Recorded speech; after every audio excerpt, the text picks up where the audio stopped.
how Majin Buu completely broke Dragon Ball Z? For years, Dragon Ball Z played by a simple set of rules. Train, get stronger, beat the bad guy. It was predictable, and we loved it.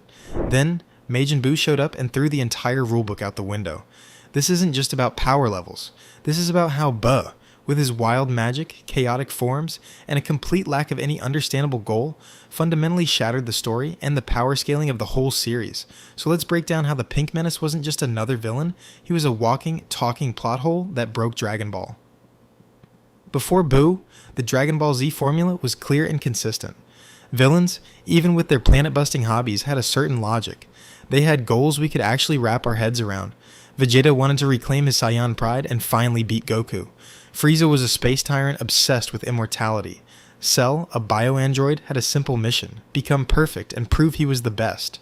You could understand why they were doing what they were doing. Power progression was like a staircase. Training was everything, and transformations were major milestones. Super Saiyan led to Super Saiyan 2, a clear, measurable power-up. But this power had a cost. There were limits, usually stamina. A new form would drain a fighter's energy. Cell's self-destruct was a last-ditch, costly move. These rules grounded the show, making every victory feel earned. The Z fighters beat guys who were stronger, sure, but at least they made sense. And then, a pink bubblegum creature woke up and tossed that entire rulebook into a black hole. So, what was Majin Buu's grand scheme? Frieza had his empire, and Cell had his tournament. Buu, he didn't have a plan. He ran on pure, unfiltered impulse. When we first meet Fat Buu, he's like a destructive toddler.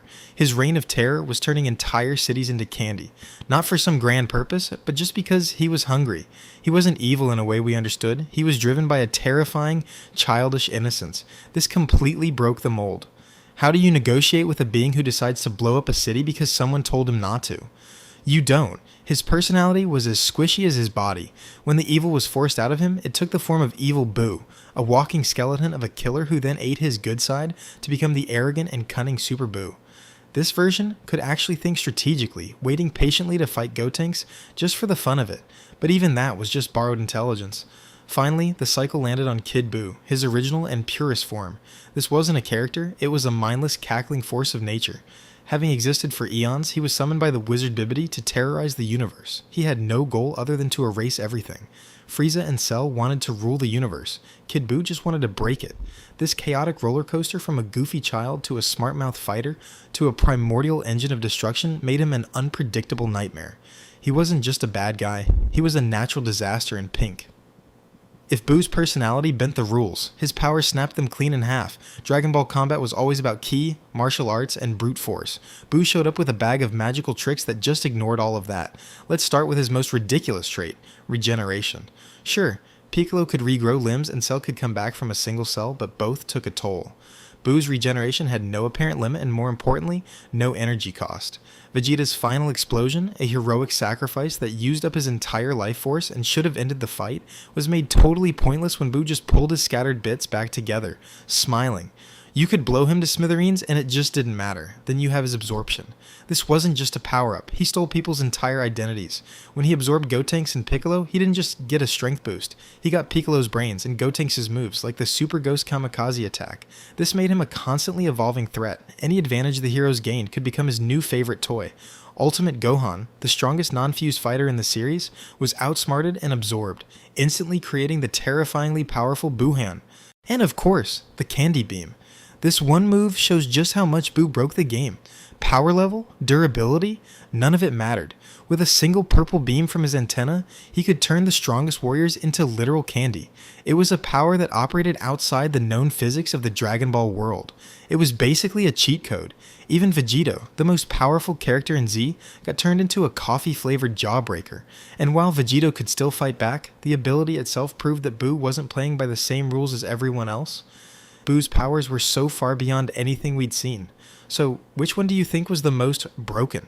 His insane regeneration, his power-stealing absorption, or the infamous Candy Beam? Let us know in the comments, and if you're enjoying this breakdown, make sure to subscribe so you don't miss what's next. In Dragon Ball, transformations were a sign of earned progress, but Buu's transformations weren't a ladder, they were a chaotic mess. His forms weren't about linear growth, but about wild shifts in power and personality. He began as the silly Fat Buu, a form weakened by absorbing the gentle Grand Supreme Kai. After splitting into good and evil Buu, the evil side ate the good one to create Super Buu, a much stronger and smarter version. From there, his power went through the roof with each absorption, leading to Buu-Tinks and then the mighty Buuhan.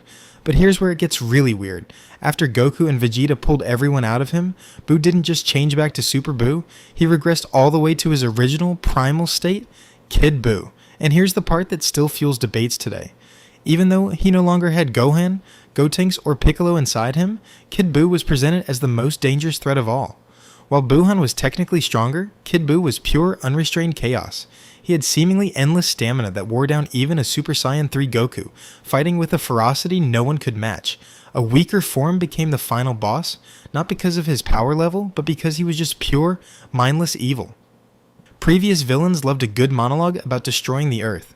Frieza took his sweet time. Cell set up a whole tournament. Kid Buu, he just did it. Almost immediately after he appeared, he gathered a huge energy ball and obliterated Earth in an instant, without saying a word. That single moment shattered the tension the series had spent years building. The home our heroes fought to protect for hundreds of episodes, gone in a flash. The stakes weren't about saving the world anymore. The world was already gone. The fight against Buu became a reality-breaking crisis. When Super Buu got trapped in the hyperbolic time chamber, he got so mad that his screams literally tore a hole between dimensions, a feat no one had ever accomplished with raw power. It proved Buu wasn't just a threat to planets, but to the fabric of existence itself. Vegeta's heroic sacrifice was pointless. Gohan's ultimate power-up was stolen. Super Saiyan 3. Goku's trump card couldn't keep up with Buu's relentless energy. Almost every major hero moment in the saga was just erased by Buu's rule-breaking rampage. So, how did Majin Buu break Dragon Ball Z? He did it by being everything the series wasn't. He broke the villain mold, replacing strategy with pure impulse. He broke the power system, using magic that made strength and durability almost meaningless. He broke the transformation ladder, with a chaotic cycle of absorption and regression. And finally, he broke the story itself, destroying the very world the show was built around. Majin Buu wasn't just another antagonist, he was a narrative reset. He was so overwhelmingly broken that the old ways of winning just didn't work anymore. His very existence forced the series to invent new solutions on the fly. The Potara fusion that created Vegeta was a desperate move against a being who defied individual strength. And the final victory didn't come from a bigger punch, it came from a universal spirit bomb, an attack powered by the collective energy of everyone the Z Fighters had ever saved. Ultimately, Majin Buu was a force of nature that tore down the foundations of Dragon Ball Z. He was a perfect storm of chaos, magic, and destruction that pushed the series to its absolute limit and forced it to reinvent itself. The show was never the same after him, and that's the ultimate proof of how completely the Pink Menace broke Dragon Ball.